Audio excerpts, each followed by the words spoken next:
Hello everyone, कैसे हैं आप लोग? बढ़िया। तो इस वीडियो के अंदर हम पढ़ने वाले हैं क्लास 12 फिजिक्स का चैप्टर नंबर 1, जिसका नाम है इलेक्ट्रिक चार्जेज एंड फील्ड्स। और ये वीडियो आपका वन शॉट वीडियो होने वाला है, जो specially JEE and NEET students के लिए रहेगा।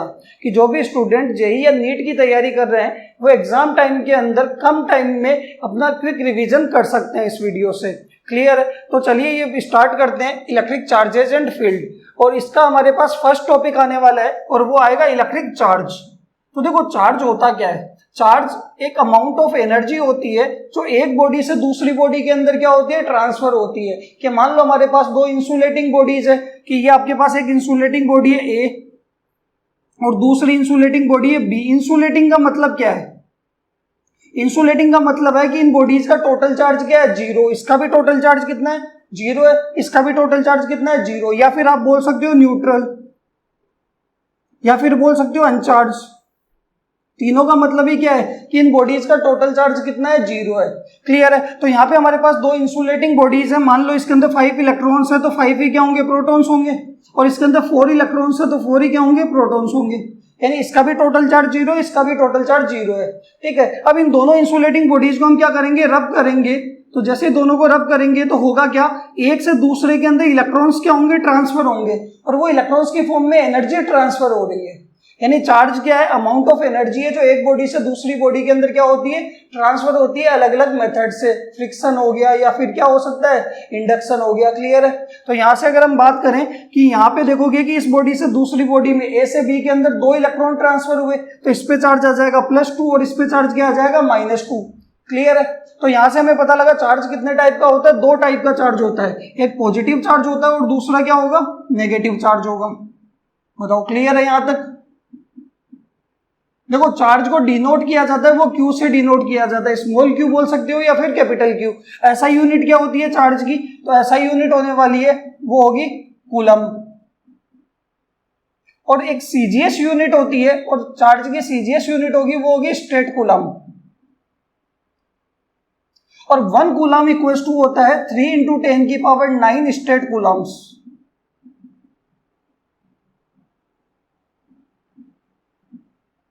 बताओ, क्लियर है यहां तक? ठीक है। चार्ज कैसी क्वांटिटी है, तो चार्ज स्केलर क्वांटिटी होती है। यानी चार्ज की कोई डायरेक्शन नहीं होती, सिर्फ क्या होता है, मैग्नीट्यूड होता है। और चार्ज का फॉर्मूला क्या होने वाला है, तो देखो हम Q इक्वल्स टू आप लिख सकते हो करंट इनटू टाइम। आपने करंट का फॉर्मूला पढ़ा होगा, चार्ज अपॉन टाइम। तो वहां से चार्ज का फॉर्मूला क्या आएगा, करंट इनटू टाइम। यहां से आप डायमेंशन भी इसकी निकाल सकते हो। तो चार्ज की डायमेंशन क्या होगी, तो चार्ज की डायमेंशन होने वाली है, करंट का तो डायमेंशनल सिंबल होगा कैपिटल ए और टाइम का क्या होगा, टी, तो AT।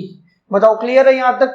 ठीक है। चार्ज की कुछ प्रॉपर्टीज होती है, और वो होती है कि सेम चार्ज एक दूसरे को क्या करते हैं, रिपेल करते हैं। यानी पॉजिटिव चार्ज या फिर नेगेटिव एक दूसरे को क्या करेंगे, रिपेल करेंगे। यानी रिपल्सिव फोर्स लगेगा इनके बीच में। और पॉजिटिव नेगेटिव यानी डिफरेंट चार्ज होते हैं, अपोजिट चार्ज एक दूसरे को क्या करते हैं, अट्रैक्ट करते हैं।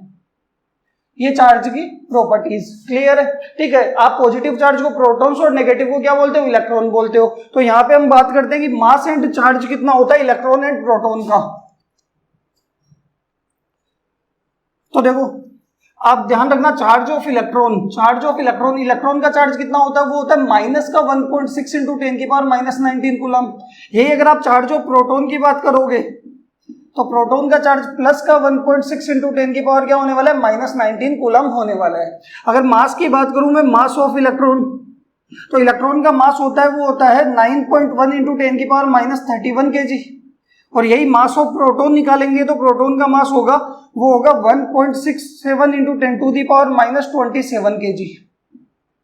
यानी यहां से अगर आप देखो कि किसका मास ज्यादा है, तो प्रोटॉन का मास क्या होने वाला है, इलेक्ट्रॉन के कंपेरिजन में ज्यादा होने वाला है।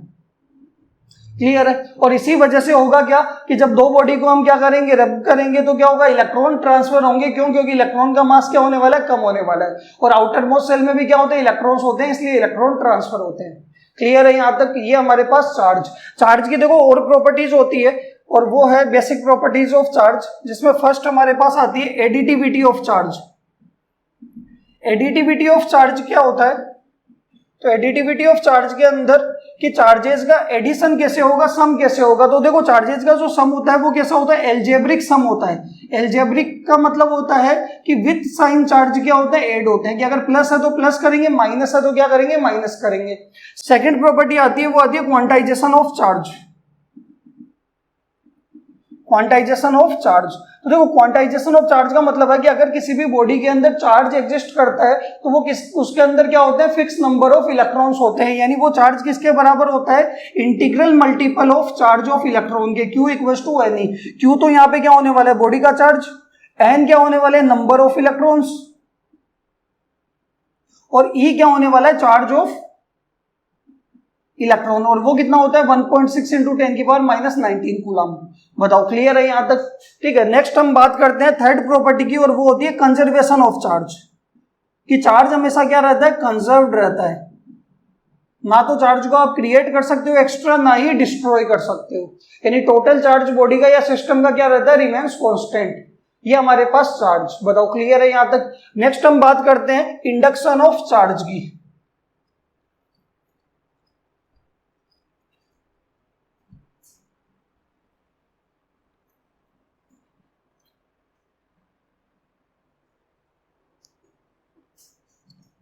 तो देखो नेक्स्ट टॉपिक हमारे पास है इंडक्शन ऑफ चार्ज। देखो इंडक्शन ऑफ चार्ज क्या होता है, ये एक फिनोमिना होता है कि आपके पास कोई न्यूट्रल बॉडी है। इस न्यूट्रल बॉडी का मतलब है कि इसका टोटल चार्ज 0 है, कि इसके अंदर 5 इलेक्ट्रॉन्स है तो 5 ही क्या है, प्रोटॉन्स है, यानी टोटल है इलेक्ट्रॉन्स और प्रोटॉन्स, यानी पॉजिटिव और नेगेटिव चार्ज के नंबर इक्वल होंगे तो क्या होगा, नेट चार्ज क्या हो जाएगा, 0 हो जाएगा।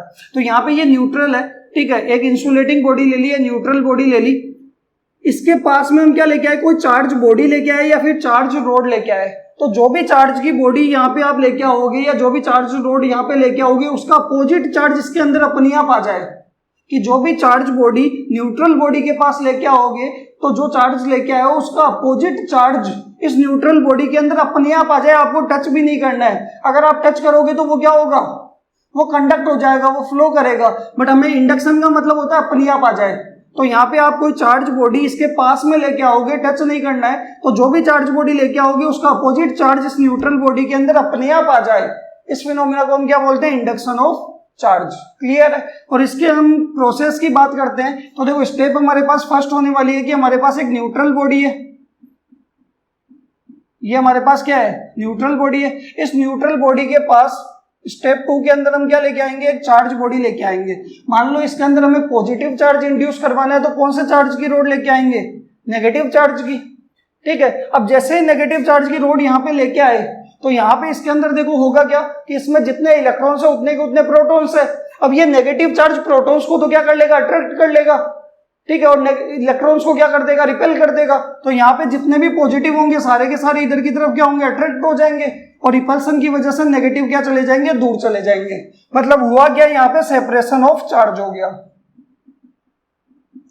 कि जैसे आप रोड लेके आए तो क्या हुआ, सेपरेशन ऑफ चार्ज हो गया। क्लियर है, ठीक है। थर्ड स्टेप के अंदर अगर आप देखोगे इसमें हमें पॉजिटिव इंड्यूस करवाना है तो नेगेटिव को हम क्या कहां पे डाल देंगे, अर्थ में डाल देंगे, मतलब इसका क्या कर देंगे, अर्थिंग कर देंगे, ग्राउंड से इसको कनेक्ट कर देंगे। क्लियर है। और ये रोड यहाँ पे अभी भी लगी हुई है, नेगेटिव। अब इस बॉडी के अंदर अगर आप देखोगे तो सिर्फ कौन सा चार्ज बचा है, पॉजिटिव चार्ज बचा हुआ है, ठीक है। अब रोड को भी हम रिमूव कर देंगे तो ये पॉजिटिव चार्ज क्या हो जाएगा, फ्रीली इस बॉडी के अंदर मूव करने लग जाएगा। मतलब आपके पास इस बॉडी में कौन सा चार्ज इंड्यूस हो गया, पॉजिटिव। सेम अगर आपको इसमें नेगेटिव चार्ज इंड्यूस करवाना होगा तो रोड लेके आनी पड़ेगी पॉजिटिव चार्ज की, और टच नहीं करनी है। यहाँ पे पास लेके आओगे तो नेगेटिव अट्रैक्ट हो जाएगा, पॉजिटिव रिपेल होगा, फिर पॉजिटिव को हम ग्राउंड में डाल देंगे, अर्थिंग कर देंगे तो नेगेटिव चार्ज बचेगा, फिर रोड को रिमूव करेंगे तो नेगेटिव चार्ज क्या होगा, पूरी बॉडी के अंदर फ्रीली मूव करने लग जाएगा। बताओ क्लियर है यहाँ तक। तो ये कौन सा फिनोमिना है, इंडक्शन ऑफ चार्ज। क्लियर है। नेक्स्ट टॉपिक हमारे पास आता है कूलम्स लॉ।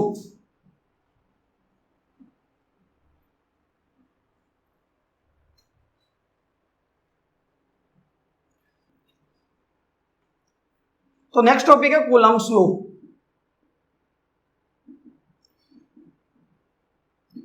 तो देखो हमें पता है कि दो चार्ज होते हैं, अगर लाइक चार्जेस है तो उनके बीच में रिपल्सन फोर्स लगता है, एक दूसरे को रिपेल करते हैं, और अनलाइक चार्ज है, अपोजिट चार्ज है, तो एक दूसरे को क्या करते हैं, अट्रैक्ट करते हैं। यानी चार्जेस के साइन देख के आपको पता लग जाएगा कि नेचर ऑफ फोर्स क्या होने वाला है, अट्रैक्शन होने वाला है या फिर रिपल्सन होने वाला है, ठीक है। बट उस फोर्स की वैल्यू कैसे निकालेंगे, मैग्नीट्यूड क्या होने वाला है, तो वो किसने बताया, वो बताया कूलम्स ने। तो इसके अंदर मान लेते हैं कि हमारे पास दो चार्ज है, पहला है Q1 और दूसरा चार्ज है Q2, और एक सर्टेन डिस्टेंस r पे क्या है, दोनों सेपरेटेड है, ठीक है। तो देखो यहाँ पे अगर आप देखोगे Q2 Q1 को रिपेल करेगा तो इधर की तरफ फोर्स लगाएगा, ठीक है, और Q1 Q2 को रिपेल करेगा तो ये लगाएगा इधर की तरफ फोर्स, और इन दोनों फोर्स की वैल्यू तो इक्वल होने वाली है, बट दोनों के साइन क्या होंगे, यानी डायरेक्शन क्या होगी, अपोजिट होगी। दोनों की डायरेक्शन अपोजिट होगी बट वैल्यू क्या होगी, सेम होगी। और वो वैल्यू होगी क्या, तो कूलम्स ने बताया कि कोई भी दो चार्ज है, इनके बीच में फोर्स होगा K Q1 Q2 by R square, और यहाँ पे K क्या होने वाला है, ये होने वाला है कूलम्स कांस्टेंट या electrostatic force constant, electrostatic force constant. बताओ क्लियर है। और K की वैल्यू आने वाली है 1/4 pi epsilon not. Epsilon not यहाँ पे होती है, वो होती है परमिटिविटी ऑफ फ्री स्पेस। क्या होती है, परमिटिविटी ऑफ फ्री स्पेस। तो देखो इसकी वैल्यू भी फिक्स होती है, वो होती है epsilon not equal to 8.85 into 10⁻⁻12 coulomb square newton into metre square. यहाँ पे अगर आप देखोगे तो 4 पाई की वैल्यू भी क्या कांस्टेंट है, और एप्सिलॉन नॉट भी हमें पता है, तो यहाँ से K की वैल्यू क्या आ जाएगी, वो आएगी 9 इंटू 10⁻9। तो आप यहाँ पे फोर्स का फॉर्मूला लिख सकते हो K Q1 Q2 by R square, या फिर आप लिख सकते हो 1/4 pi epsilon not Q1 Q2 by R square. बताओ क्लियर है। और इसकी वैल्यू हम लिख सकते हैं, वो लिख सकते हैं 9 into 10⁻9 Q1 Q2 by R square. But दोनों चार्ज के बीच में क्या होनी चाहिए, दोनों चार्ज एयर के अंदर होने चाहिए, वैक्यूम के अंदर होने चाहिए, या फिर फ्री स्पेस के अंदर होने चाहिए। क्लियर है। अगर यही दोनों चार्ज की यहाँ पे परमिटिविटी का मतलब क्या है, एप्सिलॉन नॉट का मतलब है कि दोनों चार्ज के बीच में जो फोर्स लग रहा है, उस फोर्स के अंदर एयर का कितना इफेक्ट आ रहा है, एयर भी अपना इफेक्ट डाल रही है, फ्री स्पेस भी अपना इफेक्ट डाल रहा है, वो क्या है, परमिटिविटी ऑफ फ्री स्पेस। यही अगर आप इन दोनों चार्ज को किसी मीडियम में रख देते हो तो परमिटिविटी यहाँ पे किसकी आने वाली है, फिर मीडियम की आने वाली है, इफेक्ट किसका आएगा, मीडियम का आएगा। क्लियर है। तो यहाँ पे अगर आप देखोगे कि एक टाइम आती है जो जिसको हम बोलते हैं डाइलेक्ट्रिक कांस्टेंट। क्या बोलते हैं, डाइलेक्ट्रिक कांस्टेंट। डाइलेक्ट्रिक कांस्टेंट को भी K से डिनोट करते हैं, ठीक है। तो जब भी मीडियम की बात हो तो आपको 1/4 पाई एप्सिलॉन नॉट लगाना है, K Q1 Q2 by R square नहीं लगाना है, क्योंकि यहाँ पे परमिटिविटी आएगी किसकी, मीडियम की आएगी। तो यहाँ पे डाइलेक्ट्रिक कांस्टेंट होता है, वो रेशियो होता है permittivity of medium to the permittivity of free space. Clear है। तो यहां से आप मीडियम की परमिटिविटी निकालोगे तो वो आ जाएगा K इंटू एप्सिलॉन नॉट, ये आने वाला है। क्लियर है। और K की वैल्यू आपको मीडियम का जो डाइलेक्ट्रिक कांस्टेंट है गिवन होगा, और एप्सिलॉन नॉट क्या है, फिक्स है, हमें पता है, ठीक है। तो अब हम बात करते हैं कि अगर दोनों चार्ज एयर में ना होके, फ्री स्पेस में ना होगा, किसी मीडियम में होगा तो फोर्स कितना होगा। तो हम फोर्स इन मीडियम निकालते हैं। तो यहां से अगर आप देखोगे तो फोर्स इन मीडियम आपके पास Fm कितना आ जाएगा, तो 1/4 पाई एप्सिलॉन m हो जाएगा एप्सिलॉन नॉट की जगह, और ये आ जाएगा Q1 Q2 by R square. बताओ क्लियर है। एप्सिलॉन m को क्या लिख सकते हैं, K इंटू एप्सिलॉन नॉट। तो यहाँ पे आपके पास फोर्स इन मीडियम कितना आ जाएगा, 1/4 pi K into epsilon not Q1 Q2 by R square. बताओ क्लियर है। और यहां से अगर मैं Fm बराबर 1/K को बाहर ले लूं, और ये 1/4 pi epsilon not Q1 Q2 by R square, तो ये फोर्स इन क्या आ गया, एयर ही आ गया, वापस फ्री स्पेस ही आ गया। तो आप इसको लिख सकते हो Fm बराबर, फ्री स्पेस को मैंने F0 मान लिया, तो ये हो जाएगा F0 बाई K, कि जो भी मीडियम का डाइलेक्ट्रिक कांस्टेंट है, एयर के फोर्स को या फ्री स्पेस में जो भी फोर्स लग रहा है उसको मीडियम के डाइलेक्ट्रिक कांस्टेंट से डिवाइड कर देंगे तो मीडियम में फोर्स आ जाएगा। इसका मतलब मीडियम में फोर्स क्या हो जाएगा, 1/K टाइम्स हो जाएगा किसका, एयर के फोर्स का। और ये आपके पास मीडियम में फोर्स क्या होने वाला है, कम होने वाला है, किससे, एयर से। ये चीज समझ में आई नहीं आई, ठीक है। तो यहां से अगर आप देखोगे कि K Q1 Q2 by R square होता है, ठीक है। K का मतलब यहाँ पे जो K है वो इलेक्ट्रोस्टैटिक फोर्स कांस्टेंट है या कूलम्स कांस्टेंट है, और इसकी वैल्यू 1/4 पाई एप्सिलॉन नॉट होगी Q1 Q2 by R square. और इसकी वैल्यू एयर के लिए क्या है, 9 इंटू 10⁹ है, फ्री स्पेस या एयर के लिए। बट अगर आप मीडियम इंट्रोड्यूस कर देते हो, ठीक है, तो परमिटिविटी किसकी आ जाएगी, मीडियम की आ जाएगी। और मीडियम की परमिटिविटी क्या होती है, dielectric constant into epsilon not. ठीक है, ये पुट करेंगे तो यहाँ पे आपके पास के तो बाहर 1/k तो बाहर लिख लिया और ये फोर्स इन एयर बन जाएगा, ये कूलम्ब्स लॉ। क्लियर है। इसके बाद हम बात करते हैं कि इसको वेक्टर फॉर्म में कैसे लिखते हैं। तो यहां से अगर आपको वेक्टर फॉर्म में कूलम्ब्स फोर्स लिखना है तो आपके पास फोर्स का फॉर्मूला होगा 1/4πε0 Q1 Q2 R वेक्टर का स्क्वायर। कौन से फॉर्म में लिखना है? वेक्टर फॉर्म में। तो जो भी डिस्टेंस है उसके वेक्टर का स्क्वायर मल्टीप्लाई बाई उसी डिस्टेंस के यूनिट वेक्टर से हम क्या कर देते हैं? मल्टीप्लाई कर देते हैं। यूनिट वेक्टर का मतलब होता है कि इसका मैग्नीट्यूड तो 1 होगा, बट ये क्या बताएगा? इसकी डायरेक्शन बताने वाला है। क्योंकि यहां तक का ये जो पोर्शन है ना, ये पूरा का पूरा क्या है? मैग्नीट्यूड है। क्यों मैग्नीट्यूड है? आपको लग रहा होगा कि आर वेक्टर का स्क्वायर तो कर रहे हैं, बट हमें यह भी पता है कि किसी भी वेक्टर का स्क्वायर उसके मैग्नीट्यूड के स्क्वायर के क्या होता है? इक्वल होता है। इसका मतलब ये पूरा मैग्नीट्यूड आर के क्या कर रहा है? डायरेक्शन बता रहा है। क्लियर है। तो Coulomb's law in vector form के अंदर क्या होगा कि ये जो आपके पास दोनों फोर्स है कि Q2 Q1 के ऊपर लगा रहा है, ठीक है, और Q1 Q2 पे लगा रहा है, दोनों फोर्स की वैल्यू तो सेम आएगी बट दोनों की डायरेक्शन क्या होने वाली है? अपोजिट होने वाली है। क्लियर है। तो अगर मैं इसको ऐसे लिखूं कि Q2 Q1 के ऊपर फोर्स लगा रहा है तो इसको लिखेंगे 1 2 कि 1 पे लगा रहा है कौन? 2। यही अगर आप देखोगे तो Q2 पे Q1 लगा रहा है तो QF21 और दोनों फोर्स F12 और F21 दोनों बराबर तो होंगे बट क्या होंगे? माइनस में। कि मतलब माइनस का मतलब है डायरेक्शन क्या है? अपोजिट है। बताओ क्लियर है यहां तक? नेक्स्ट हम बात करते हैं प्रिंसिपल ऑफ सुपरपोजिशन की।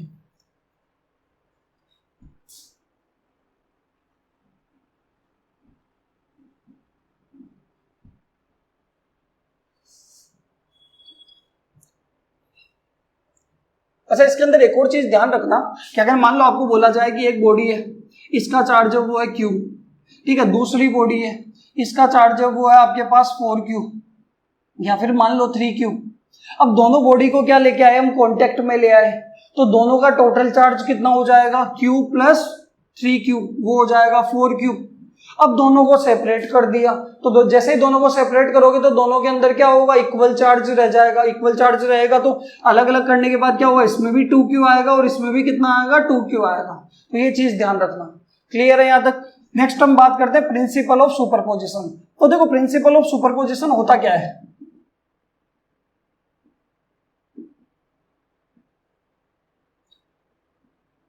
इसको हम एक एग्जाम्पल से समझ लेते हैं कि मान लो आपके पास ये क्या है? एक स्क्वायर है और इस स्क्वायर के यहां पे चार्ज रखा हुआ है QA जिसकी वैल्यू है मान लो 2 माइक्रोकूलम।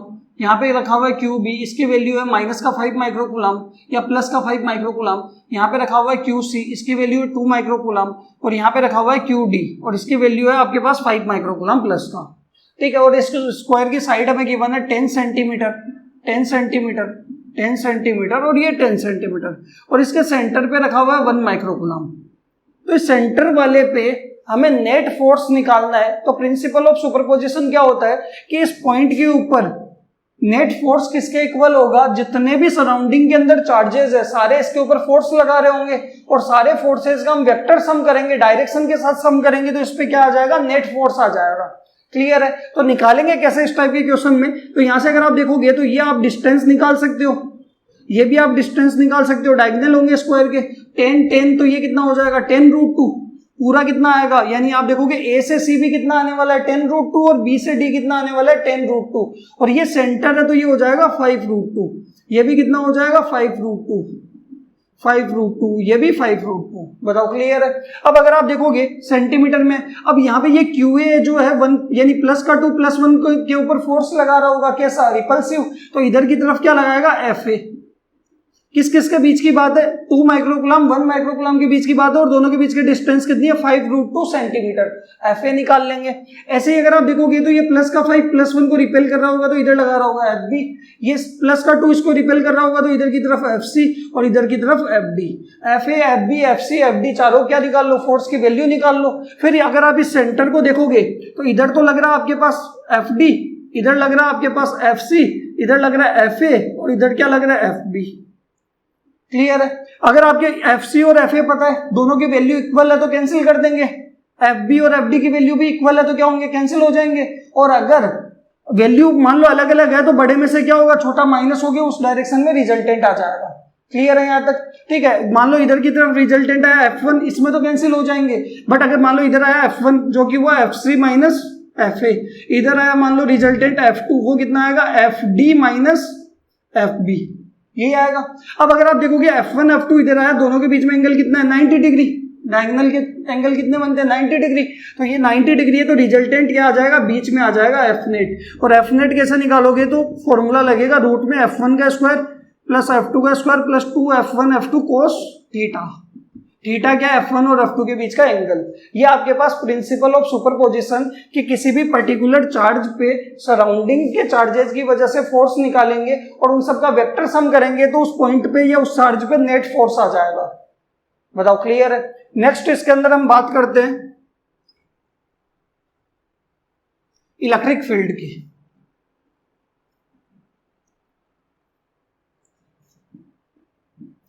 तो देखो इलेक्ट्रिक फील्ड क्या है, इलेक्ट्रिक फील्ड है कि किसी भी चार्ज के आसपास का स्पेस, जहां पे कोई दूसरा चार्ज हम लेके आते हैं, टेस्ट चार्ज लेके आते हैं, तो उस जगह पे उसको फोर्स एक्सपीरियंस होता है, या तो वो रिपेल होता है या अट्रैक्ट होता है। तो जिस जगह पे उसको फोर्स एक्सपीरियंस होता है वहां पे चार्ज का क्या होगा, फील्ड होगा।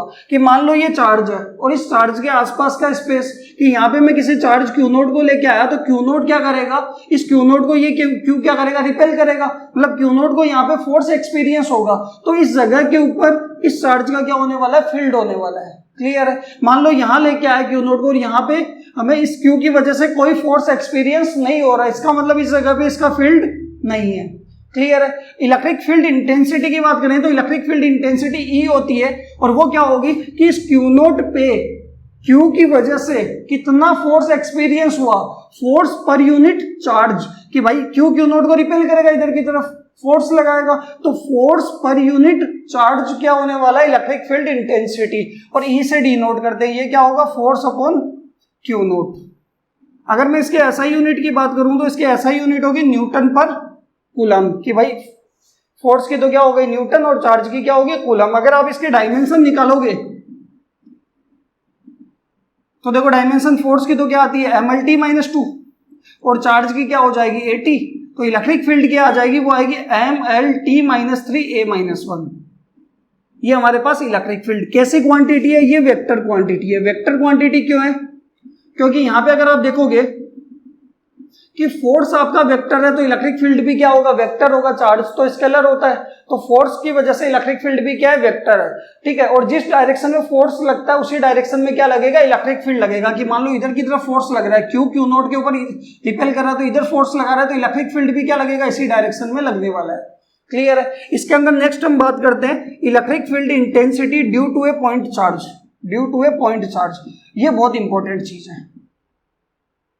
कि अगर आपके पास कोई चार्ज है Q, इससे r डिस्टेंस दूर, इस पॉइंट पे आपको इलेक्ट्रिक फील्ड इंटेंसिटी निकालनी है, तो वो होने वाली है KQ/r²। ठीक है, और डायरेक्शन के लिए इस पॉइंट पे, जिस भी पॉइंट पे निकालनी है उस पॉइंट पे आप Q नोट को रख लो, पॉजिटिव टेस्ट चार्ज रख लो, तो Q नोट को रिपेल करेगा तो इधर फोर्स लगेगा, तो इलेक्ट्रिक फील्ड भी इसी डायरेक्शन में लगेगा। और ये निकाला कैसे है, तो हमने फोर्स निकाला Q0/r², और Q नोट से उसको डिवाइड कर देंगे तो क्या आ जाएगा, इलेक्ट्रिक फील्ड आ जाएगा। तो ये ध्यान रखना कि KQ/r² क्या होता है, इलेक्ट्रिक फील्ड होता है। क्लियर है? इसके बाद नेक्स्ट हम बात करते हैं principle of superposition in electric field. वो भी क्या रहने वाला है, सेम रहने वाला है। कि अगर अभी मैंने बात करी कि मान लो आपके पास एक चार्ज है, वो है Q1, दूसरा चार्ज है Q2, और यहाँ पे किसी पॉइंट के ऊपर आपको क्या निकालना है, इलेक्ट्रिक फील्ड निकालना है।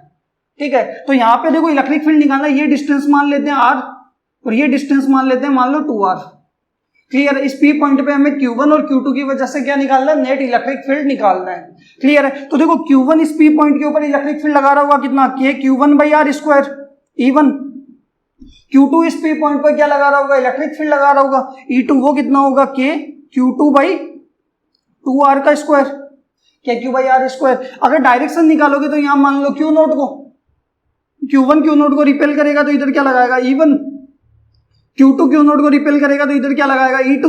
यानी इस P पॉइंट के ऊपर एक इधर E1 लग रहा है, इधर क्या लग रहा है, E2 लग रहा है, ये लग रहा है P पॉइंट पे। तो इस पॉइंट पे नेट क्या होगा, दोनों का वेक्टर सम। वेक्टर सम का मतलब है दोनों अपोजिट डायरेक्शन में है, तो बड़े में से छोटा क्या हो जाएगा, माइनस हो जाएगा, और बड़े की डायरेक्शन में क्या जाने वाला है, नेट जाने वाला है। क्लियर है? या फिर आप अगर आप स्क्वायर का हमने जैसे अभी फोर्स में निकाला था, सेम यहाँ पे बात कर लेते हैं कि आपके पास इस सेंटर पे निकालना, तो ये भी लगाएगा, ये भी इलेक्ट्रिक फील्ड लगाएगा के, ये लगाएगा ई ए, ई बी, ई सी और ये ई डी चारों। कि अगर आप देखोगे यहाँ पे Q A, Q B, Q C और ये क्यू डी है, ठीक है। ये इसको पी पॉइंट पे क्यू नॉट मान लो, तो ये इसको रिपेल करेगा तो इधर लगाएगा ई ए की वैल्यू कितनी आ जाएगी, वो आ जाएगी के क्यू ए बाई डिस्टेंस कितनी है आर स्क्वायर, ये आर आर आर आर 5√2 आने वाली है अगर 10 सेंटीमीटर लोगे तो, ठीक है। ऐसे ई बी लगा रहा होगा कि ये क्यू बी इसको रिपेल करेगा तो इधर की तरफ ई बी, इधर की तरफ ई सी और इधर की तरफ ई डी, चारों की वैल्यू निकालो, चारों का वेक्टर सम कर लो, ठीक है। तो फोर्स में क्यू ए इंटू यहाँ पे क्यू नॉट आता है, इलेक्ट्रिक फील्ड के अंदर जो चार्ज फील्ड लगा रहा है वही चार्ज आता है सर। बताओ क्लियर है यहाँ तक, ठीक है। नेक्स्ट हम बात करते हैं, वो करते हैं इलेक्ट्रिक डाइपोल की।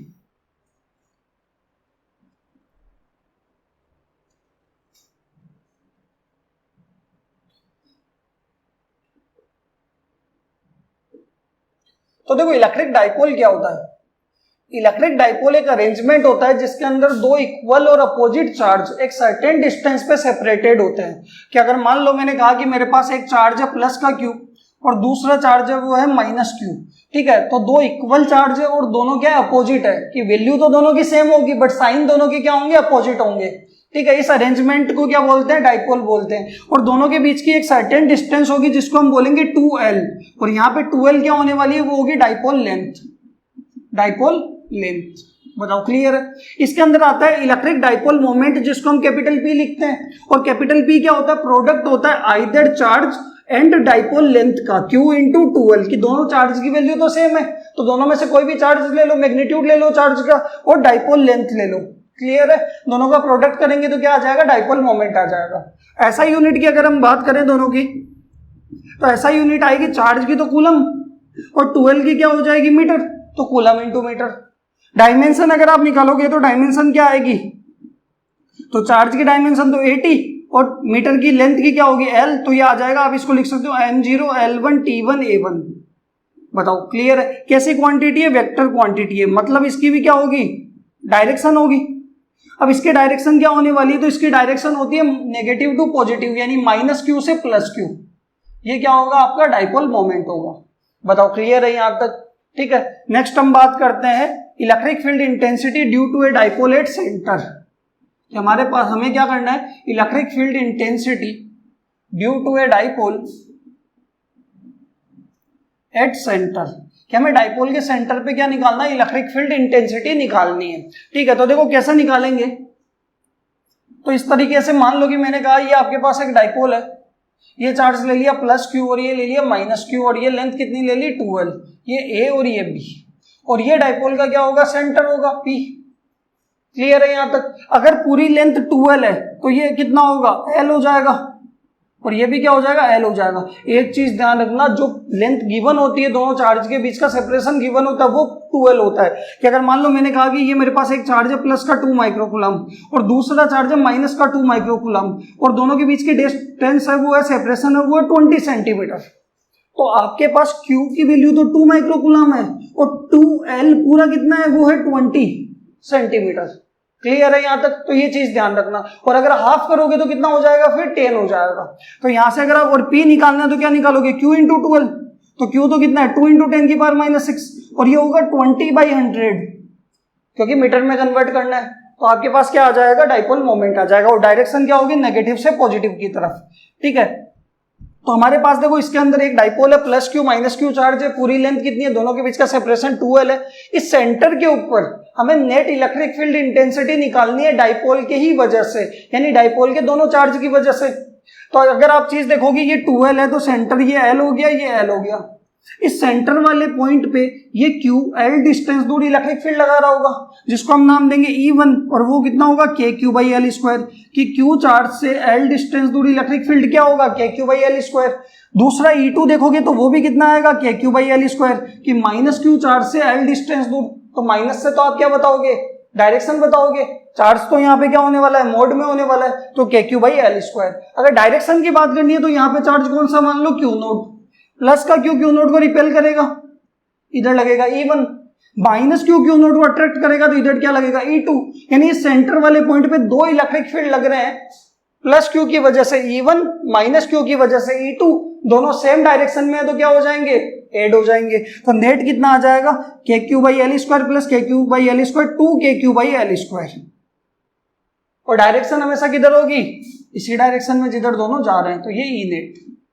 ये बताओ समझ में आया नहीं आया। यहाँ पे 2 तो क्या है, 2 है, के क्या होने वाला है 9 × 10⁻⁹, और क्यू क्या है, डाइपोल का चार्ज, और एल जो होगी वो 12 जो लेंथ है उसका हाफ होगा। ये आपके पास सेंटर पे इलेक्ट्रिक फील्ड। नेक्स्ट बात करते हैं एक्सियल पॉइंट पे, कि electric field intensity due to a dipole at axial point, यानी एक्सिस लेंगे डाइपोल की और उसके ऊपर एक पॉइंट कंसीडर करके उस पर नेट इलेक्ट्रिक फील्ड निकालेंगे डाइपोल की ही वजह से। Electric field intensity due to a dipole at axial point. तो देखो एक्सियल पॉइंट कौन सा होगा, कि मान लो मैंने कहा कि ये मेरे पास एक डाइपोल है, मान लो कि ये हमारे पास एक डाइपोल है जिसके अंदर ए बी, ये माइनस क्यू चार्ज है तो ये क्या होगा, प्लस होगा, इसको प्लस मानोगे तो वो क्या हो जाएगा, माइनस हो जाएगा। और ये डाइपोल का क्या होने वाला, सेंटर होने वाला कौन सा, ओ, और ये डाइपोल की लेंथ होगी कितनी, 12, ठीक है। और एक्सिस कौन सी होगी, डाइपोल के सेंटर से देखो ये इस तरीके से पैरेलल लाइन, ये आगे इधर भी होगी और दोनों साइड, ये एक्सिस है, यहां से देखो ये आगे, तो ये एक्सिस है, एक्सियल लाइन है। इस एक्सियल लाइन के ऊपर हमने क्या किया, एक पॉइंट ले लिया P, और इसके सेंटर से जो डिस्टेंस होगी वो कितनी मान ली, वो मान ली x। अब इस P पॉइंट के ऊपर माइनस क्यू भी इलेक्ट्रिक फील्ड लगा रहा होगा, K Q by R square, plus Q भी लगा रहा होगा, ठीक है। पॉइंट मान लेते हैं Q note, plus Q repel करेगा इधर की तरफ, E2 लगाएगा, माइनस क्यू इधर अट्रैक्ट करेगा, E1 लगाएगा। क्लियर है, दोनों अपोजिट में है तो बड़े में से छोटा माइनस होगा, ठीक है। तो यहां से अगर आप देखोगे ये पूरा 2L है तो ये L हो जाएगा, और ये भी कितना हो जाएगा, L हो जाएगा। ये पूरी डिस्टेंस कितनी हो जाएगी, x प्लस एल, यानी माइनस क्यू से तो डिस्टेंस कितनी होगी, x प्लस एल, और प्लस क्यू से डिस्टेंस देखो ये x है और ये L है तो ये कितनी बचेगी, x माइनस एल, यही होने वाला है।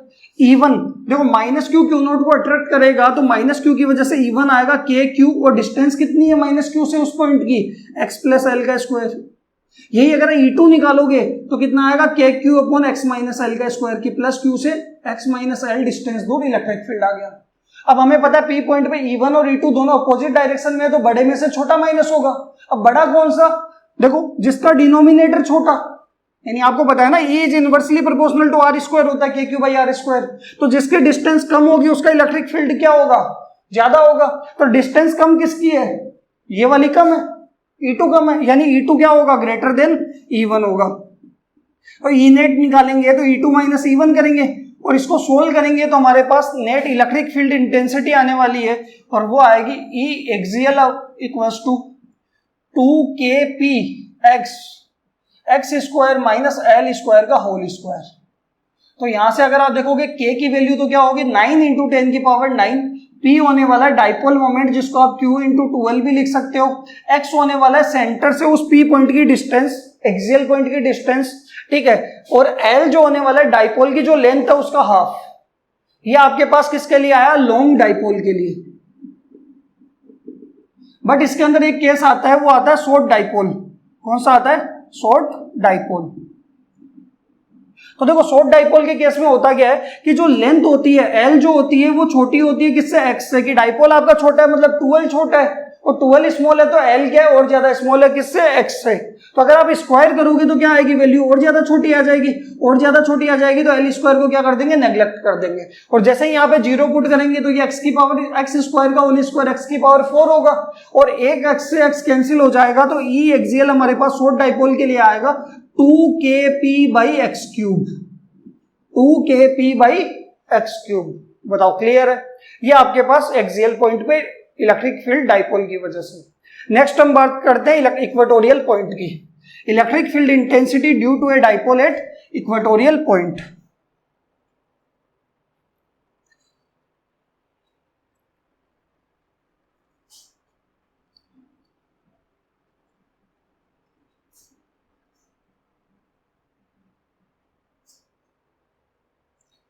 ड्यू टू ए डाइपोल, कौन सा पॉइंट है, इक्वेटोरियल पॉइंट। तो देखो इक्वेटोरियल पॉइंट कौन सा होता है, कि डाइपोल के सेंटर से परपेंडिकुलर लाइन को हम बोलते हैं इक्वेटोरियल लाइन, और उस लाइन के ऊपर कोई भी पॉइंट लेंगे तो वो कौन सा पॉइंट होगा, इक्वेटोरियल पॉइंट होगा, और उसके ऊपर हमें इलेक्ट्रिक फील्ड इंटेंसिटी निकालनी है नेट। तो देखो ये मान लो कि डाइपोल है, मैंने कहा ये ए पॉइंट है, ये बी पॉइंट है, यहाँ चार्ज मान लो -q, तो ये मान लिया +q, और ये पूरी लेंथ कितनी होगी 12, और ये डाइपोल का सेंटर, डाइपोल के सेंटर से परपेंडिकुलर लाइन, डाइपोल के सेंटर से परपेंडिकुलर लाइन को क्या बोलेंगे, इक्वेटोरियल लाइन। अब इस इक्वेटोरियल लाइन के ऊपर मान लो मैंने यहाँ पे एक पॉइंट ले लिया P, और इसके सेंटर से डिस्टेंस कितनी होगी x। अच्छा ये x है, और ये देखो ये सेंटर O है, तो ये कितना हो जाएगा, हाफ हो जाएगा LL। क्लियर है। अब इस P पॉइंट के ऊपर -q भी इलेक्ट्रिक फील्ड लगा रहा होगा, +q भी इलेक्ट्रिक फील्ड लगा रहा होगा, E1 E2 निकालेंगे, दोनों का वेक्टर सम कर लेंगे, नेट इलेक्ट्रिक फील्ड आ जाएगा। क्लियर है। अगर आप देखोगे कि -q से इस P पॉइंट की डिस्टेंस क्या होगी, तो ये होगी √x² + L², कि भाई आपको ये बेस पता है, परपेंडिकुलर पता है, तो हाइपोटेन्यूस निकाल लिया। +q से भी डिस्टेंस कितनी होगी, सेम ही होगी √x² + L²। ये एंगल 90, ये 90, ये थीटा है, तो ये भी क्या होगा, थीटा होगा, क्योंकि दोनों ट्रायंगल क्या है, सिमिलर है, हर एक साइड इक्वल है, हर एक एंगल क्या होंगे, इक्वल होंगे। बताओ क्लियर है यहाँ तक। अब अगर आप देखोगे कि -q को यहाँ पे चार्ज मान लिया Q0, -q को अट्रैक्ट करेगा, तो इधर क्या लगेगा E1, +q को क्या करेगा, रिपेल करेगा, तो इधर क्या लगेगा E2, और E1 और E2 के बीच में क्या आएगा, इनका रिजल्टेंट P। आया समझ में। ठीक है। तो यहां से अगर आप देखोगे तो हमारे पास इक्वेटोरियल पॉइंट में नेट इलेक्ट्रिक फील्ड क्या आने वाला है, और वो आने वाला है KP x² + L² की पावर 3/2, जहां पे K तो क्या है 9 × 10⁹, या फिर मीडियम आ जाता है तो K की वैल्यू चेंज हो जाएगी, आपको पता है 1/4πε हो जाएगा ε0 की जगह, ये तो सिर्फ एयर के लिए है। ठीक है। और यहाँ पे P जो होगा वो क्या होगा, Q × 12, x आपको पता है सेंटर से उस इक्वेटोरियल लाइन पे पॉइंट की डिस्टेंस, L क्या है, डाइपोल लेंथ का हाफ, 12 का हाफ। ठीक है। यही अगर मैं शॉर्ट डाइपोल के लिए बात करूं, तो शॉर्ट डाइपोल के अंदर अगेन आप देखो L² को क्या कर देंगे, नेग्लेक्ट कर देंगे, और जब नेग्लेक्ट करेंगे तो E इक्वेटोरियल आपके पास कितना आ जाएगा, शॉर्ट डाइपोल के लिए वो आ जाएगा KP/x² की पावर 3/2, यानी x³। ये आपके पास इक्वेटोरियल पॉइंट। क्लियर है। इसी के अंदर हम बात करते हैं एनी पॉइंट की, और एनी पॉइंट के फॉर्मूले से आप शॉर्ट डाइपोल के लिए होता है एनी पॉइंट सिर्फ, तो आप एक्सियल भी बना सकते हो और इक्वेटोरियल भी बना सकते हो। तो देखो नेक्स्ट टॉपिक हमारे पास है electric field intensity due to a dipole, electric dipole at any point. Any point का मतलब हमने कहीं पे भी पॉइंट ले लिया, कि मान लो ये हमारे पास डाइपोल है, ये A है, ये B है, ये +q ले लो या फिर ये -q ले लो, और ये क्या ले लिया मैंने, +q ले लिया, और ये डाइपोल का सेंटर है O, और ये पूरी लेंथ कितनी है 12 है। बताओ क्लियर है यहाँ तक। अब अगर आप देखोगे कि आपको पॉइंट यहाँ पे एक्सियल होता है, एक्सिस पे, इक्वेटोरियल पॉइंट यहाँ पे परपेंडिकुलर लाइन पे होगा। एनी पॉइंट का मतलब है मान लो मैंने यहाँ पॉइंट ले लिया P, कहीं पे भी पॉइंट ले लो। अब इस पॉइंट पे हमें क्या करना है, डाइपोल के दोनों चार्ज की वजह से नेट इलेक्ट्रिक फील्ड निकालना है। ठीक है। तो इस देखो इस P पॉइंट की सेंटर से O से डिस्टेंस कितनी होगी, वो होगी x, और वो कितने एंगल पे होगा, ये एंगल मान लो थीटा डाइपोल के साथ। कि अगर आप एक्सियल लेते तो एक्सियल के केस में यहीं पे होता, तो ये पॉइंट ऐसे आता तो एंगल कितना होता 0 डिग्री। इक्वेटोरियल के केस में थीटा की वैल्यू कितनी होती 90 डिग्री, और एनी पॉइंट के केस में थीटा क्या रहेगा, थीटा ही रहेगा। क्लियर है। तो इस P पॉइंट के ऊपर इलेक्ट्रिक फील्ड डाइपोल की वजह से होगा, उसका फॉर्मूला होता है E एनी पॉइंट, और वो आएगा KP/x³ रूट के अंदर 3 cos² θ +1, जहां पे आपको पता है कि P तो क्या होगा Q × 2L है, x क्या उस सेंटर से उस P पॉइंट की डिस्टेंस है, और cos θ यहाँ पे क्या है, कितना एंगल डाइपोल के साथ वो बना रहा है। क्लियर है। तो यहां से अगर आप देखोगे, मैं अगर बात करूं कि मान लो इफ θ = 0, θ 0 हुआ मतलब ये पॉइंट कहां पे आ जाएगा, यहीं पे कहीं आ जाएगा, मतलब एक्सिस पे आ जाएगा, यानी कौन सा आएगा, एक्सियल पॉइंट बन जाएगा। अब इस एक्सियल पॉइंट के ऊपर इलेक्ट्रिक फील्ड आपके पास आने वाला है E एक्सियल, और वो होगा KP/x³। रूट के अंदर 3 cos स्क्वायर 0 प्लस 1, यानी रूट के अंदर 3 cos 0 की वैल्यू 1 का स्क्वायर प्लस 1, तो 3 प्लस 1 कितना हो जाएगा 4 हो जाएगा, और 4 का रूट कितना आएगा, रूट आ जाएगा 2, यानी 2 kp बाई एक्स क्यूब, और यही हमने शॉर्ट डाइपोल के केस में निकाला था एक्सियल पे। बताओ क्लियर है? ठीक है, ये एक चीज ध्यान रखना, ये एनी पॉइंट भी किसके लिए, शॉर्ट डाइपोल के लिए, लॉन्ग डाइपोल के लिए नहीं होता। अगर मैं यहाँ पे थीटा की वैल्यू कितनी पुट करूं, 90 डिग्री पुट करूं, तो वो कौन सा पॉइंट हो जाएगा, 90 का मतलब ऐसे चला जाएगा, तो ये पॉइंट हो जाएगा इक्वेटोरियल। अब इक्वेटोरियल पॉइंट के ऊपर अगर आप निकालोगे तो ई इक्वेटोरियल आपके पास आ जाएगा, शॉर्ट डाइपोल के केस में वो आएगा kp बाई एक्स क्यूब, और ये होगा रूट के अंदर 3 cos स्क्वायर 90 प्लस 1, तो cos 90 0, 0 का स्क्वायर 0, तो ये 0 प्लस 1 कितना होगा 1, 1 का रूट कितना होगा 1, यानी कितना आ जाएगा kp by x cube, E equatorial. बताओ क्लियर है? तो ये हमारे पास इक्वेटोरियल पॉइंट पे क्या आ गया, इलेक्ट्रिक फील्ड आ गया। ठीक है, एक्सियल और इक्वेटोरियल में शॉर्ट डाइपोल के केस में आप रिलेशन भी बता सकते हो, और वो रिलेशन कैसे होने वाला है, तो देखो बात करते हैं। देखो आपके पास दो फॉर्मूले आए, किसके लिए आए, फॉर ए शॉर्ट डाइपोल,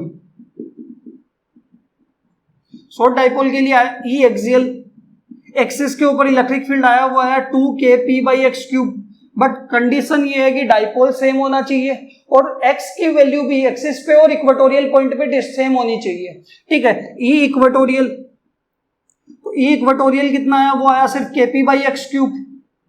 तो आप देखो अगर आप ई एक्सियल, ये kp बाई एक्स क्यूब, तो आप लिख सकते हो ई एक्सियल बराबर 2 टाइम्स ऑफ ई इक्वेटोरियल, लिख सकते हो, यानी ई एक्सियल अपॉन ई इक्वेटोरियल करोगे तो कितना आ जाएगा, 2 आ जाएगा, तो ये आएगा ई एक्सियल अपॉन ई इक्वेटोरियल, तो ये आपके पास वैल्यू आएगी 2:1, या फिर रेशियो निकालोगे 2:1, बट एक्स की वैल्यू दोनों में क्या होनी चाहिए, सेम होनी चाहिए। बताओ क्लियर है यहां तक? नेक्स्ट हम बात करते हैं टॉर्क की, torque acting on a dipole in uniform electric field.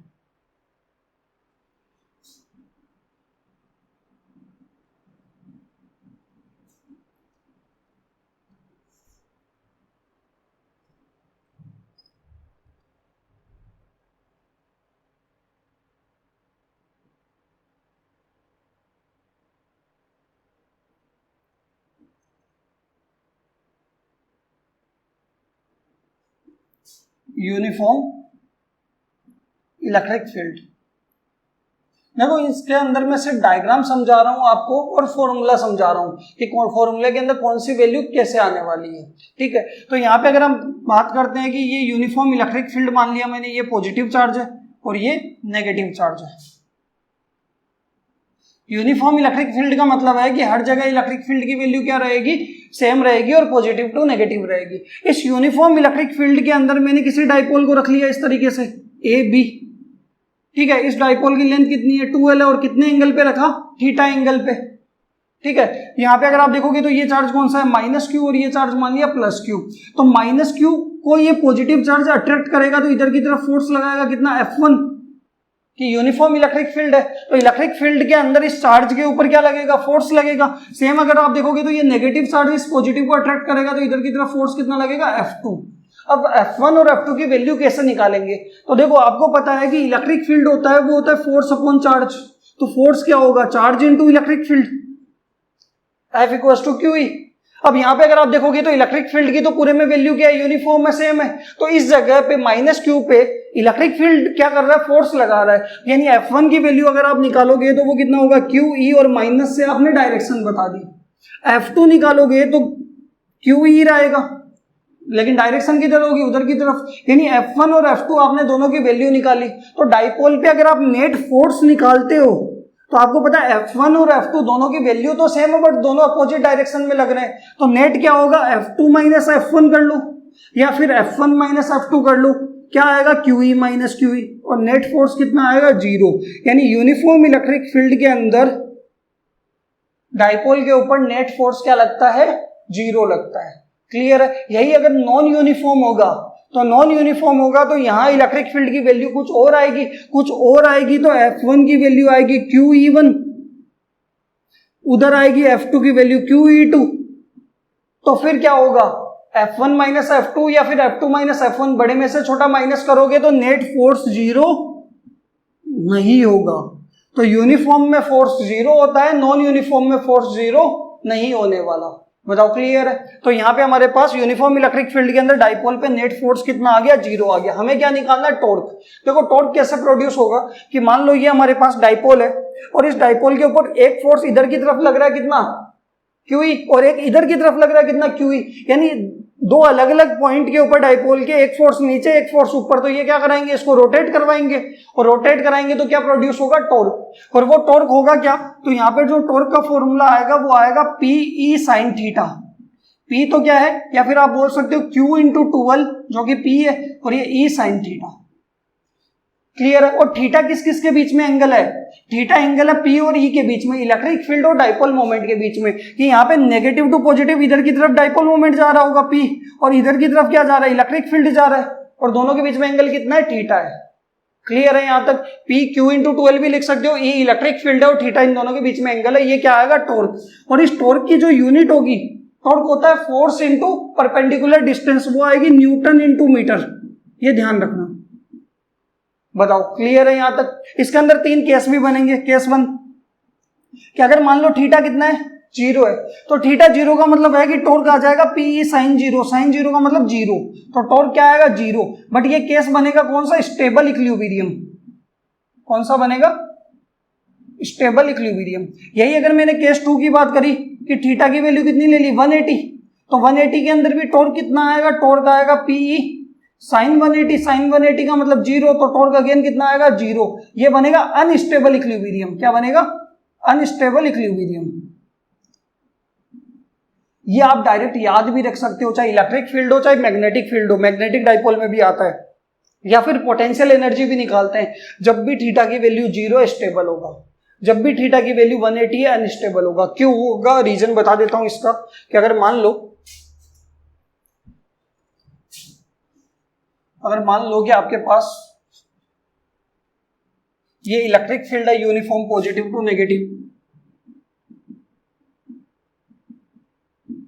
Uniform electric field है। सबसे पहले थीटा जीरो, इलेक्ट्रिक फील्ड की वैल्यू तो फिक्स है पॉजिटिव टू नेगेटिव। पी की वैल्यू भी क्या होनी चाहिए? सेम डायरेक्शन में होनी चाहिए, तभी तो एंगल जीरो होगा। तो पी जीरो होने के लिए मैं डाइपोल को ऐसे लेके आया, यानी पी भी इधर होगा, ई भी इधर है। यानी पी कैसे जाता है? माइनस क्यू से प्लस क्यू, यही जाता है। तो ये माइनस क्यू होगा, ये पॉजिटिव प्लस क्यू हो जाएगा। अब ये पॉजिटिव इस माइनस को क्या कर लेंगे? अट्रैक्ट कर लेंगे। ये नेगेटिव इस पॉजिटिव को क्या कर लेंगे? अट्रैक्ट कर लेंगे। तो डाइपोल क्या हो जाएगा? स्टेबल हो जाएगा। बट फोर्स भी जीरो है और टॉर्क भी क्या है? जीरो है, तो इक्विलिब्रियम। क्लियर है? अगर मैं सेकंड केस की बात करूं, ये पॉजिटिव,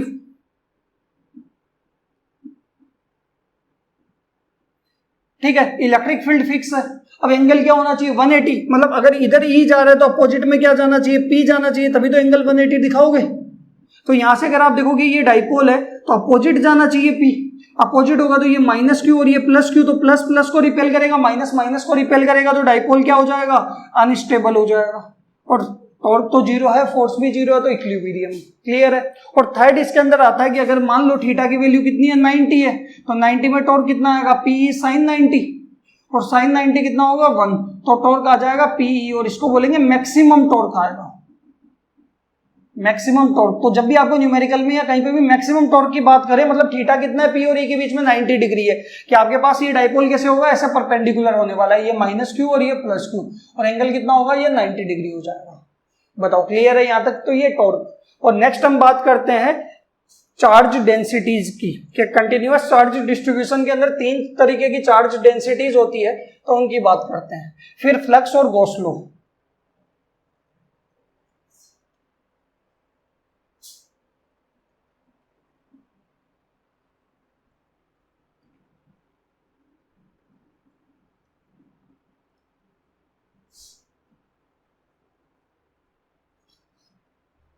तो नेक्स्ट हमारे पास है कॉन्टिन्यूअस चार्ज डिस्ट्रीब्यूशन। तो देखो चार्ज जो होते हैं वो डिस्क्रीट होते हैं नेचर के अंदर कि अगर आपके पास किसी भी बॉडी में चार्ज अगर आप स्टोर करा रहे हो तो अलग अलग चार्ज आपको दिखाई देंगे, सब अलग अलग प्रॉपर्टीज शो करेंगे। तो डिस्क्रीट होते हैं नेचर के अंदर। और जब आप किसी में चार्ज स्टोर कराते हो तो तीन तरीके की डेंसिटी आती है। पहली आती है linear charge density. Linear charge density, देखो नाम से पता लग रहा है लीनियर का मतलब क्या होने वाला है, 1D होने वाला है। सेकेंड आती है वो आती है surface charge density. Surface charge density, surface charge density के अंदर ये किसमें होगी, ये होगी 2D के अंदर। क्लियर है। और तीसरी हमारे पास यहां पे आने वाली है वो आगे volume charge density. Volume charge density जो कि होगी 3D के अंदर।